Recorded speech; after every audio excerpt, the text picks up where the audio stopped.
Welcome to the third session of our study on the Apocrypha, the first book of Maccabees. In this session, we'll read and discuss chapters 4, 5, and 6. In chapter 4, Judas Maccabeus goes to battle with Gorgias, then cleanses the temple.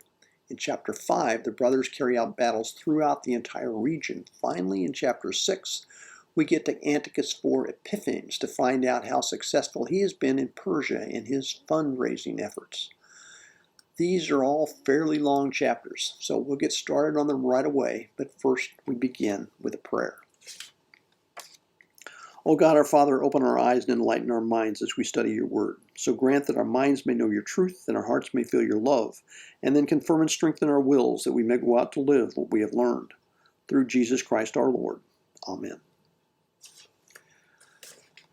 So our general storyline begins when Alexander the Great of Macedonia conquered the Persian Empire in 334 BCE.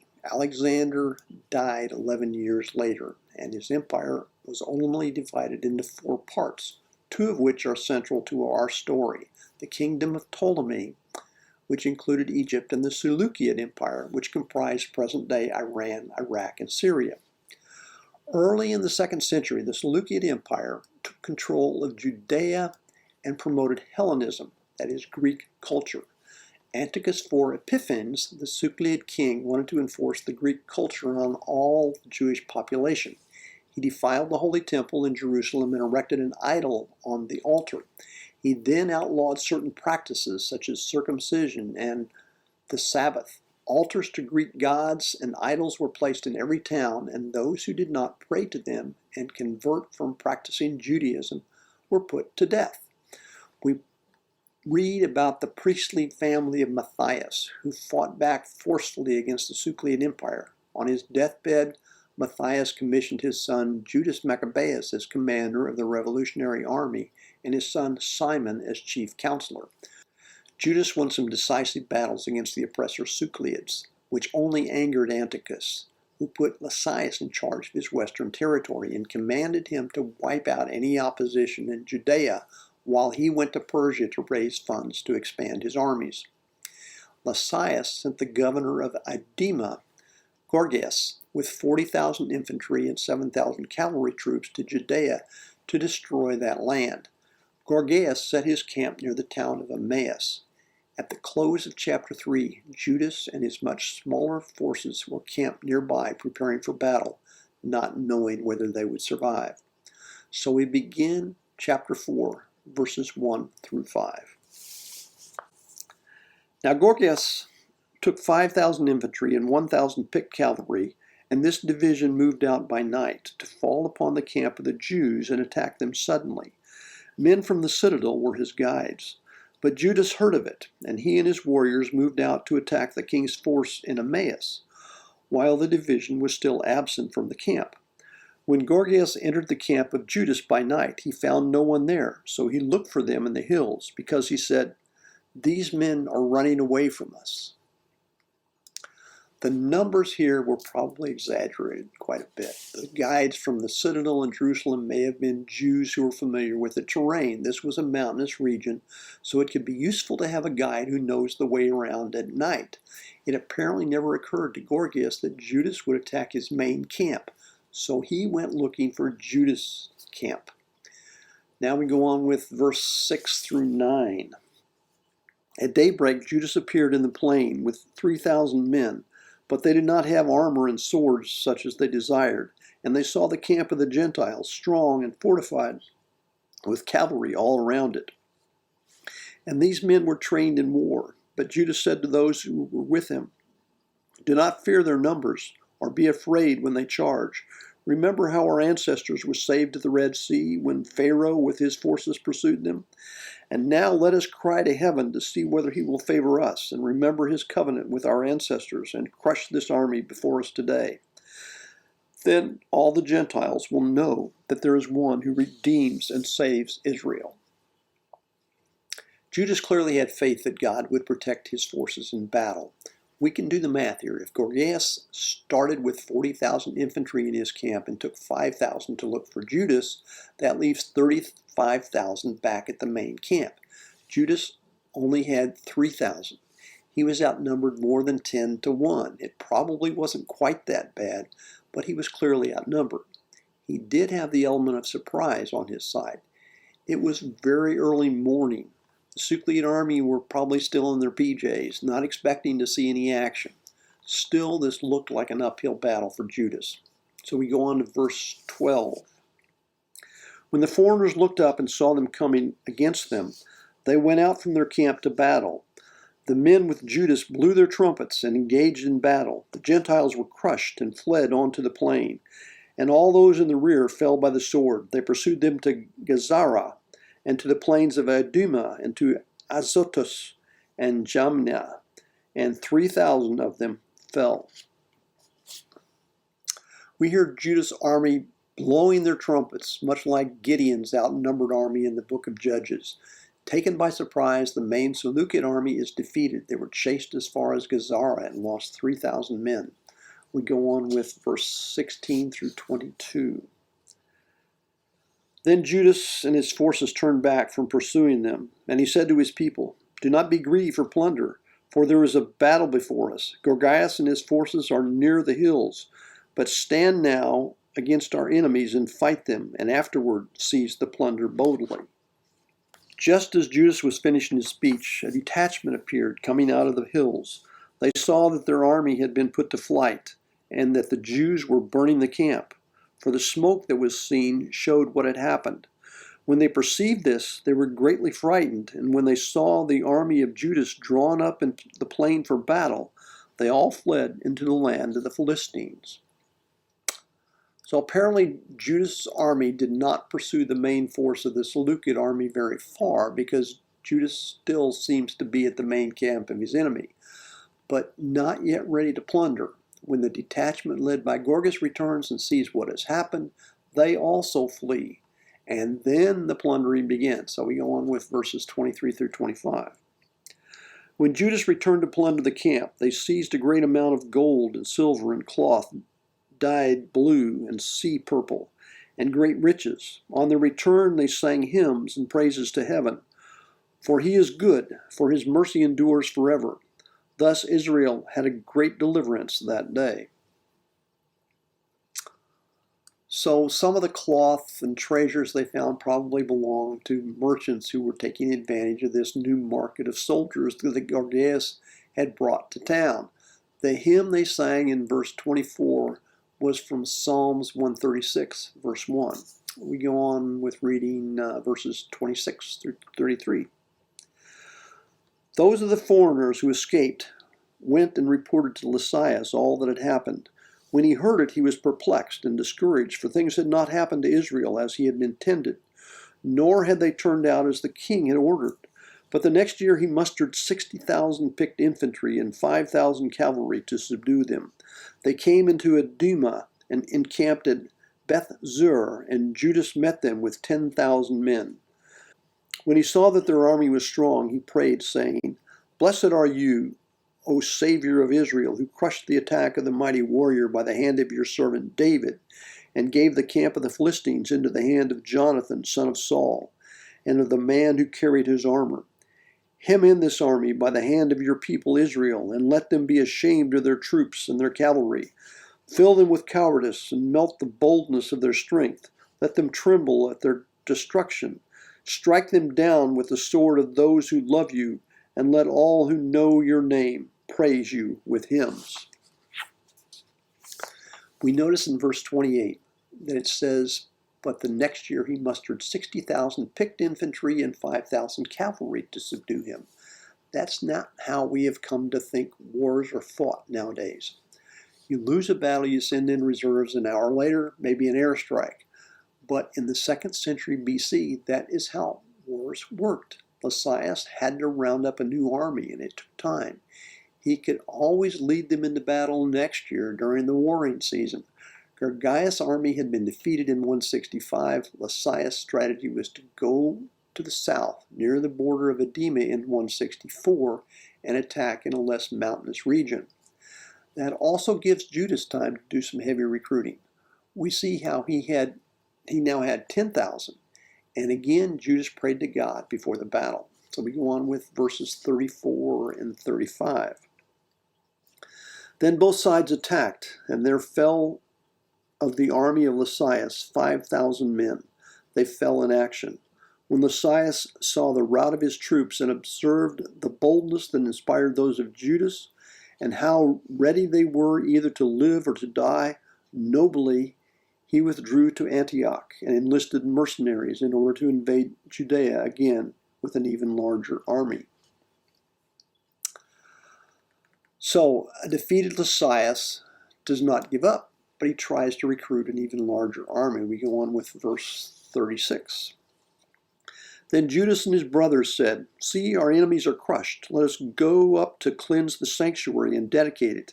So all the army assembled and went up to Mount Zion. And there they saw the sanctuary desolate, the altar profaned, and the gates burned.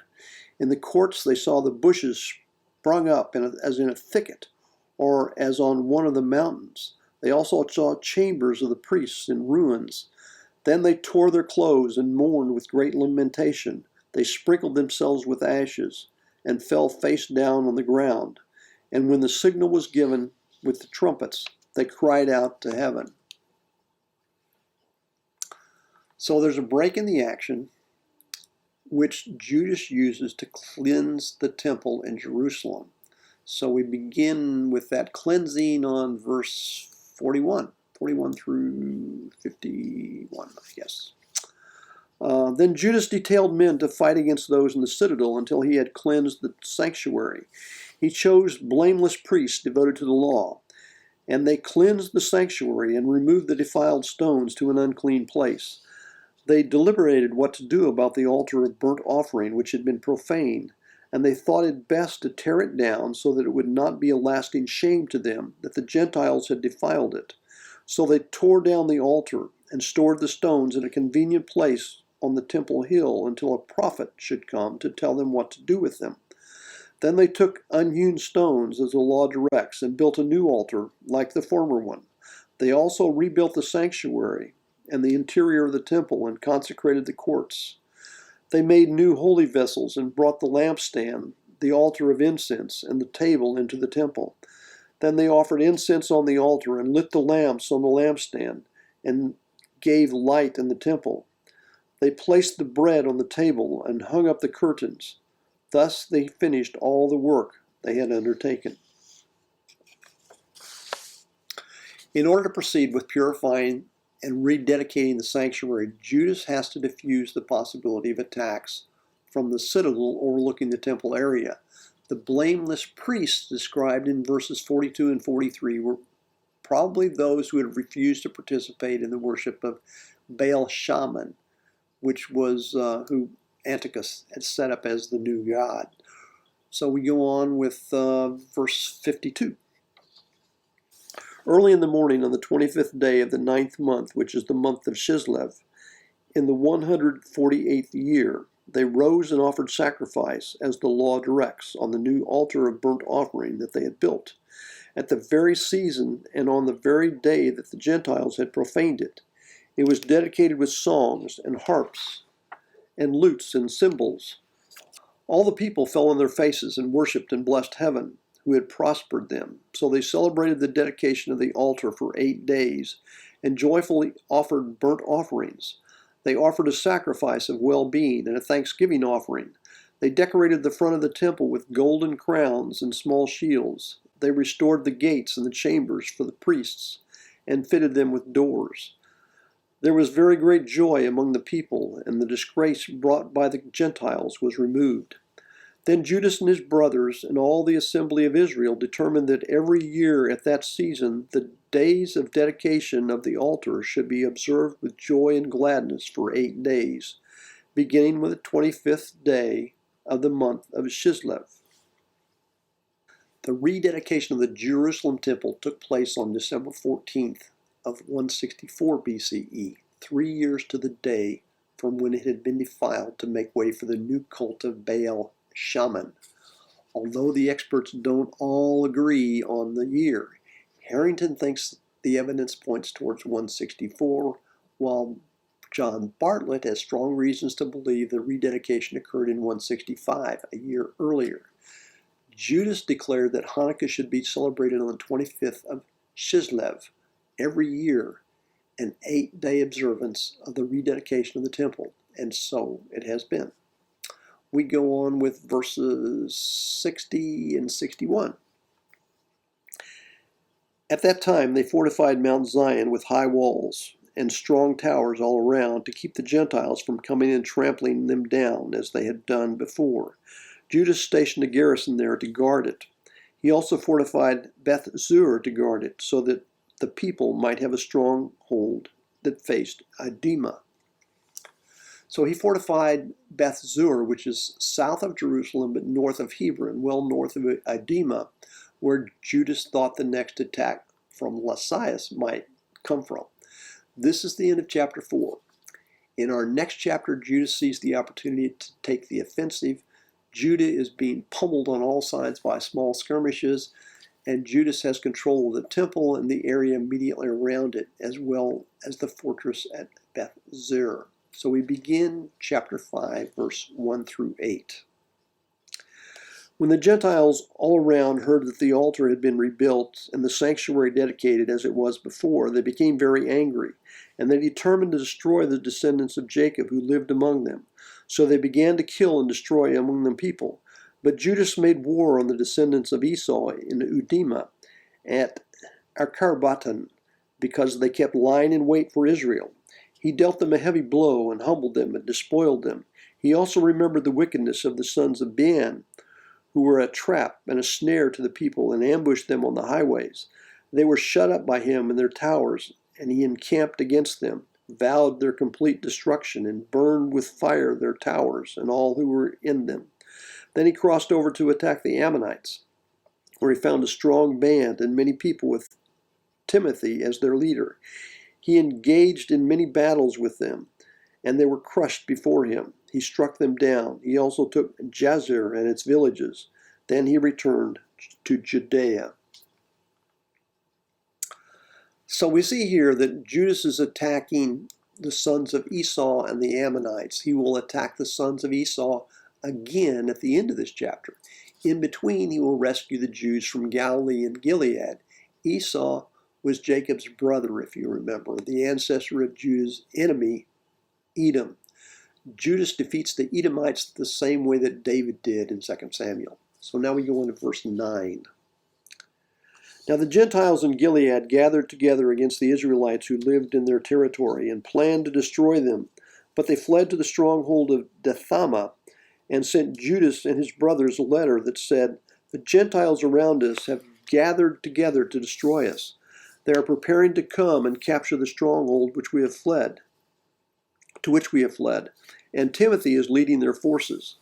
Now then, come and rescue us from their hands, for many of us have fallen, and our kindred who were in the land of Tob have been killed. The enemy have captured their wives and children and goods, and have destroyed about 1,000 persons there." So Gilead is north of Ammon, east of the Jordan River. Tob is in southern Syria. So the Jews are in danger in the general area, but outside of Judea. So we go on with verses 14 through 20. While the letter was still being read, other messengers with their garments torn came from Galilee and made a similar report.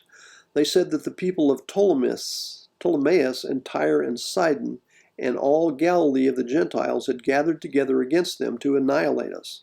When Judas and the people heard these messages, a great assembly was called to determine what they should do for their kindred who were in distress and being attacked by enemies. Then Judas said to his brother Simon, "Choose your men and go and rescue your kindred in Galilee. Jonathan, my brother, and I will go to Gilead." But he left Joseph, son of Zechariah, and Azariah, a leader of the people, with the rest of the forces in Judea to guard it. And he gave them this command: "Take charge of this people, but do not engage in battle with the Gentiles until we return." Then 3,000 men were assigned to Simon to go to Galilee, and 8,000 to Judas for Gilead.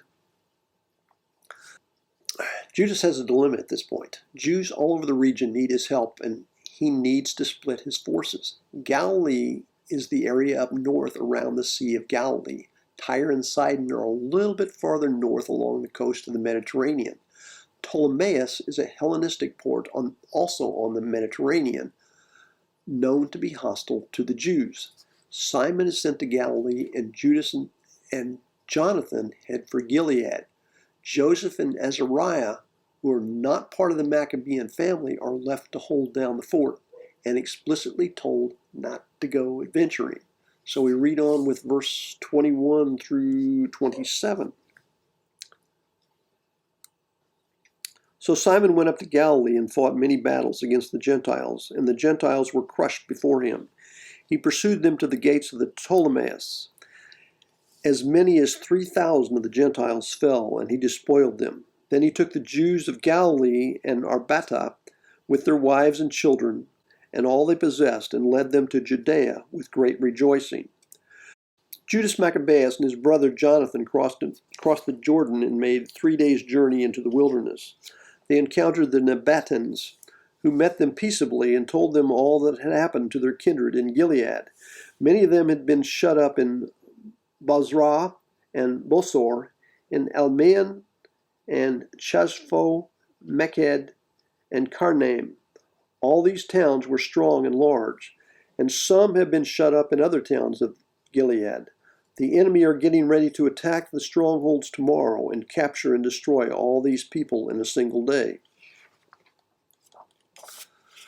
So Simon is successful in Galilee and leads the Jews of the area back to Judah. Judas, on his way to Gilead, is told by the Nabatean travelers about the dire straits of the Jews in Gilead, so he needs to quickly change his course. We go on with verse 28. Then Judas and his army quickly turned back by the wilderness road to Bozrah, and he took the town and killed every male by the edge of the sword, and he seized all its spoils and burned it with fire. He left the place at night, and they went all the way to the stronghold of Dathima. At dawn they looked out and saw a large company which could not be counted, carrying ladders and engines of war to capture the stronghold and attacking the Jews within. So Judas saw that the battle had begun, and that the cry of the town went up to heaven with trumpets and loud shouts. And he said to the men of his forces, "Fight today for your kindred." Then he came up behind them in 3 companies, who sounded their trumpets and cried aloud in prayer. And when the army of Timothy realized that it was Maccabeus, they fled before him, and he dealt them a heavy blow. As many as 8,000 of them fell that day. So once again, we hear the trumpets. This was Gideon's battle tactic back in the book of Judges, and it seems to work for Judas as well. So we go on with verses 35 and 36. Next, he turned aside to Mappath, and he fought against it and took it, and he killed every male in it. He plundered and burned it with fire. From there he marched on and took Chazpho, Meked, and Bosor, and the other towns of Gilead. So it's uncertain where the town of Mappah is located, or even if Mappah is even the correct name of the town, but it must be somewhere near Gilead across the Jordan River. So we go on with verses 37 through 44. After these things, Timothy gathered another army and encamped opposite Rephon on the other side of the stream. Judas sent men to spy out the camp, and they reported to him, "All the Gentiles around us have gathered to him.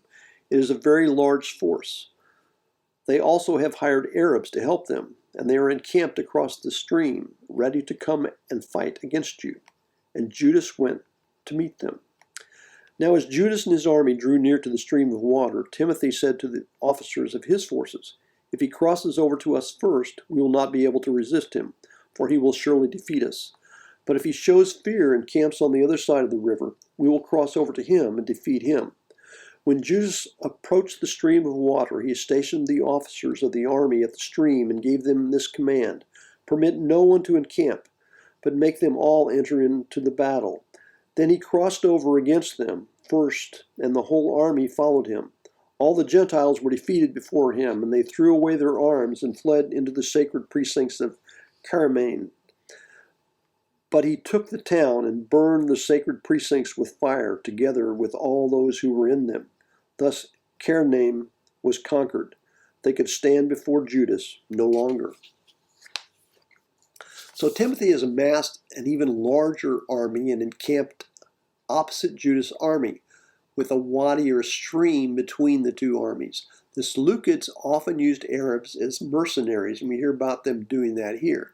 Timothy's reasoning was that if Judas crossed over the wadi or the river to engage his army, that meant Judas had confidence that his army was large and strong enough to defeat Timothy's army.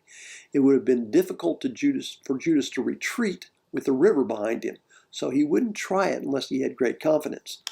Well, of course, Judas crossed the wadi, defeated Timothy, and burned the town. So we go on with verses 45 through 51. Then Judas gathered together all the Israelites in Gilead, the small and the great, with their wives and children and goods, a very large company, to go to the land of Judah. So they came to Ephron. It was a large and very strong town on the road, and they could not go around it to the right or to the left. They had to go through it. But the people of the town shut them out and blocked up the gates with stones. Judas sent them this friendly message: "Let us pass through your land to get to our land. No one will do you harm. We'll simply pass by on foot." But they refused to open to him. Then Judas ordered proclamation to be made to the army that they should encamp where they were. So the men of the forces encamped, and he fought against the town all that day and all that night, and the town was delivered into his hands. He destroyed every male by the edge of the sword, and razed and plundered the town. Then he passed through the town over the bodies of the dead. So Ephraim was apparently hemmed in either by mountains or rivers, so that it would have been extremely difficult to try to go around it. Judas asked politely to pass through the town. They refused, so he destroyed the town. He acted as the perfect biblical warrior in accordance with the rules laid out in Deuteronomy 20. So we go on. They crossed the Jordan into the large plain before Bethshan. Judas kept rallying the laggards and encouraging the people all the way until they came to the land of Judah. So they went up to Mount Zion with joy and gladness and offered burnt offerings because they had returned in safety. Not one of them had fallen. The caravan of Jews from Gilead and elsewhere arrived in Jerusalem without losing anyone, and they celebrated their arrival with sacrifices in the Jerusalem temple. We go on with verses 55 through 61. Now while Judas and Jonathan were in Gilead, and their brother Simon was in Galilee before Ptolemais, Joseph, son of Zechariah, and Azariah, the commander of the forces, heard of their brave deeds and of the heroic war they had fought. So they said, "Let us also make a name for ourselves. Let us go and make war on the Gentiles around us." So they issued orders to the men of the forces that were with them and marched against Jamana. Gorgas and his men came out of the town to meet them in battle. Then Joseph and Azariah were routed and were pursued to the borders of Judea. As many as 2,000 of the people of Israel fell that day. Thus the people suffered a great rout because, thinking to do a brave deed, they did not listen to Judas and his brothers. But they did not belong to the family of those men through whom deliverance was given to Israel. So Joseph and Azariah were at fault for not listening to Judas and his brothers, but perhaps the greater issue was that they were not Maccabees. In the next two verses, we hear about the pivotal role of the Maccabees in Israel's deliverance. We go to verse 63. The man Judas and his brothers were greatly honored in all Israel and among all the Gentiles. Wherever their name was heard, people gathered to them and praised them. So as promised, Judas and his brothers go out to fight the sons of Esau again to close this chapter. So, verse 65. Then Judas and his brothers went out and fought the descendants of Esau to the land of the south. He struck Hebron and its villages and tore down its strongholds and burned its towers on all sides. Then he marched off to the land of the Philistines and passed through Marseah. On that day, some priests who wished to do a brave deed fell in battle, for they went out to do battle unwisely. But Judas turned aside to Azotus in the land of the Philistines. He tore down their altars and carved images of their gods he burned with fire. He plundered the towns and returned to the land of Judah. So in chapter 6, we turn back to Antiochus IV Epiphanes. As you recall, he had gone to Persia to raise funds. And by raising funds, we don't mean he was selling Girl Scout cookies. So we go on with chapter 6, verses 1 through 4. King Antiochus was going through the upper provinces when he heard that Elmaus in Persia was a city famed for its wealth in silver and gold. Its temple was very rich, containing golden shields, breastplates, and weapons left there by Alexander, son of Philip, the Macedonian king who first reigned over the Greeks. So he came and tried to take the city and plunder it, but he could not, because his plan had become known to the citizens, and they withstood him in battle. So he fled, and in great disappointment left there to return to Babylon. Elmaus was a district to the west of Persia. The city that Antiochus tried to rob may have been Persepolis. Failing to achieve his goal there, he returned to Babylon, which was the eastern capital of the Seleucid Empire. Well, we pick up with verses 5 through 7. Then someone came to him in Persia and reported that the armies had gone into the land of Judah and had been routed, that Lysias had gone first with a strong force, but had turned and fled before the Jews, that the Jews had grown strong from the armed supplies and abundant spoils that they had taken from the armies they had cut down, that they had torn down the abomination that he had erected on the altar in Jerusalem, and that they had surrounded the sanctuary with high walls as before, also Bethzur, his town. In fact, Antiochus was probably already dead by the time of the rededication of the temple, which occurred in December 164, at least according to Daniel Harrington. He died in November of that year. If, however, the rededication occurred in December 165, as Dr. Bartlett suggests, Antiochus IV may have still heard about it before his death. So we go on with 8 through 13. When the king heard this news, he was astounded and badly shaken. He took to his bed and became sick from disappointment because things had not turned out for him as he had planned. He lay there for many days because deep disappointment continually gripped him, and he realized that he was dying. So he called all his friends and said to them, "Sleep has departed from my eyes, and I am downhearted with worry. I said to myself, to what distress have I come, and into what a great flood I now am plunged. For I was kind and beloved in my power, but now I remember the wrong I did in Jerusalem. I seized its vessels of silver and gold, and I sent to destroy the inhabitants of Judah without good reason. I know that it is because of this that these misfortunes have come upon me. Here I am, perishing of bitter disappointment in a strange land." So at this point, Antiochus knows that he's dying.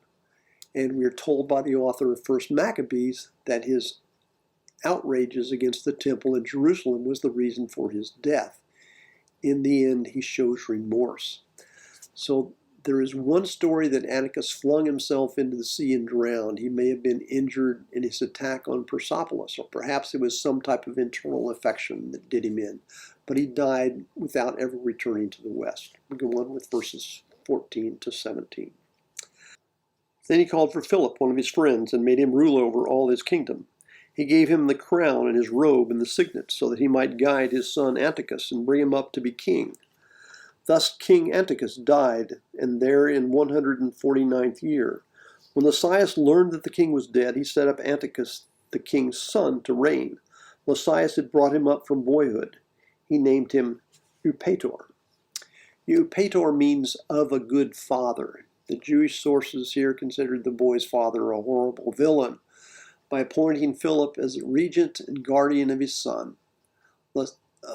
Antiochus IV placed him in the same office as Lysias, setting up this vicious rivalry. So we read on with verse 18 through 27. Meanwhile, the garrison in the citadel kept hemming Israel in around the sanctuary. They were trying in every way to harm them and strengthen the Gentiles. Judas therefore resolved to destroy them and assembled all the people to besiege them. They gathered together and besieged the citadel in the 150th year, and he built siege towers and other engines of war.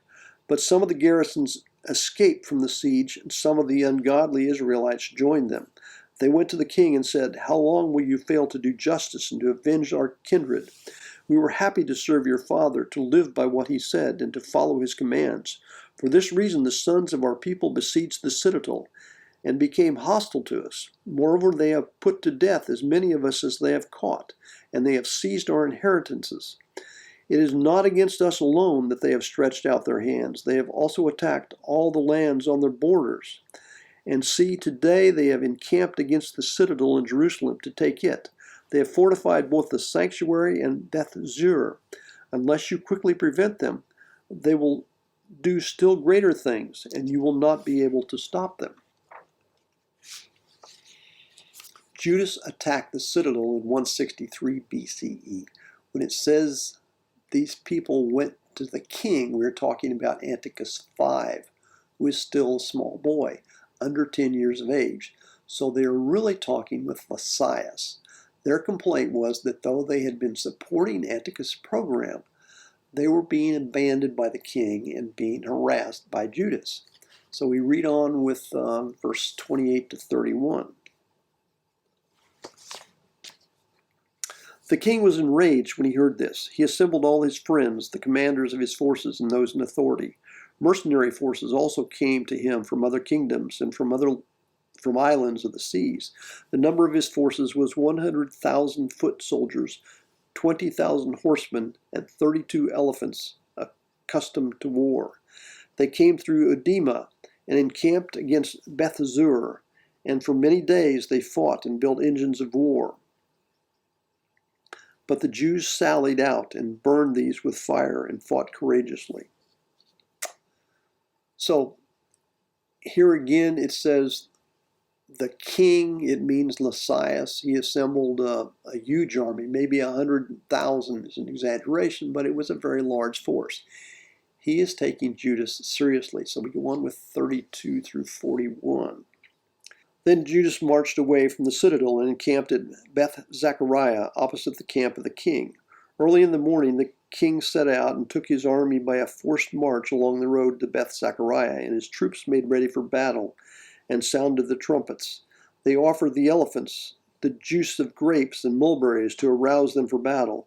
They distributed the animals among the phalanxes. With each elephant they stationed 1,000 men armed with coats of mail and with brass helmets on their heads, and 500 picked horsemen were assigned to each beast. These took their position beforehand wherever the animal was. Wherever it went, they went with it, and they never left it. On the elephants were wooden towers, strong and covered. They were fastened on each animal by special harnesses, and on each were 4 armed men who fought from there, and also its Indian driver. The rest of the cavalry was stationed on either side on the 2 flanks of the army to harass the enemy, while being themselves protected by the phalanxes. When the sun shone on the shields of gold and brass, the hills were ablaze with them, and gleamed like flaming torches. Now a part of the king's army was spread out on the hills, and some troops were on the plain, and they advanced steadily and in good order. All who heard the noise made by their multitude, by marching of the multitude and the clanking of their arms, trembled, for the army was very large and strong. The point is, this was a huge army that was opposing Judas. They had elephants and armor, cavalry. The noise made by the marching forward made the ground tremble. So we pick up with verse 42. But Judas and his army advanced to the battle, and 600 of the king's army fell. Now Eleazar, called Avron, saw that one of the animals was equipped with royal armor. It was taller than all the others, and he supposed that the king was on it. So he gave his life to save his people and to win for himself an everlasting name. He courageously ran into the midst of the phalanx to reach it.